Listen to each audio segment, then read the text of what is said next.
સુરત શહેર traffic police ફરી એકવાર એક્શન મોડમાં આવી ગઈ છે। શહેરના વિવિધ સિગ્નલો પર પોલીસે ટ્રાફિક નિયમોનું પાલન માટે કડક અમલવારી હાથ ધરી છે। લોકોને સલામતી માટે નિયમોનું પાલન કરવાની અપીલ કરવામાં આવી રહી છે। સુરતના અમરોલી સર્કલ નજીક શહેરના અનેક સિગ્નલો પર ટ્રાફિક પોલીસ દ્વારા અમલવારી કરવામાં આવી રહી છે। ટ્રાફિક પોલીસ દ્વારા હાથમાં બેનરો લઈ લોકોમાં જાગૃતિ ફેલાવવામાં આવી રહી છે। Helmet, seat belt, stop line અને મોબાઈલનો ઉપયોગ ન કરવા જેવા નિયમો અંગે લોકોને સ્થળ પર જ સમજણ આપવામાં આવી છે। પોલીસે લોકોને સમજાવ્યું છે કે ટ્રાફિક નિયમોનું પાલન પોતાના અને પરિવારના જીવનની સુરક્ષા માટે જરૂરી છે।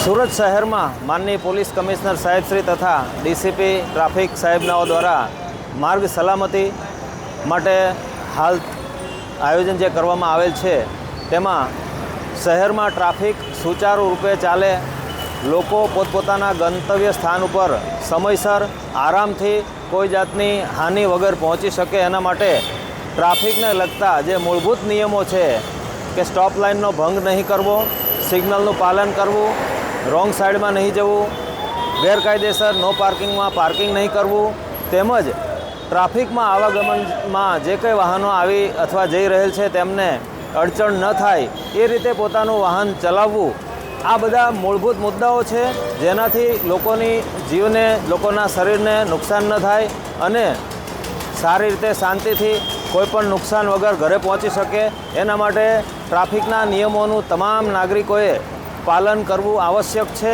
અને એના માટે પોલીસ તરફથી અમે ખૂબ સારી રીતે અને લોકોને તકલીફ ન થાય એ રીતે વાહન વ્યવહાર સારી રીતે ચાલે એના માટે નિયમોનું પાલન કરાવવામાં આવી રહેલ છે। Reporter Arvind Rathod, Janadesh news, Surat.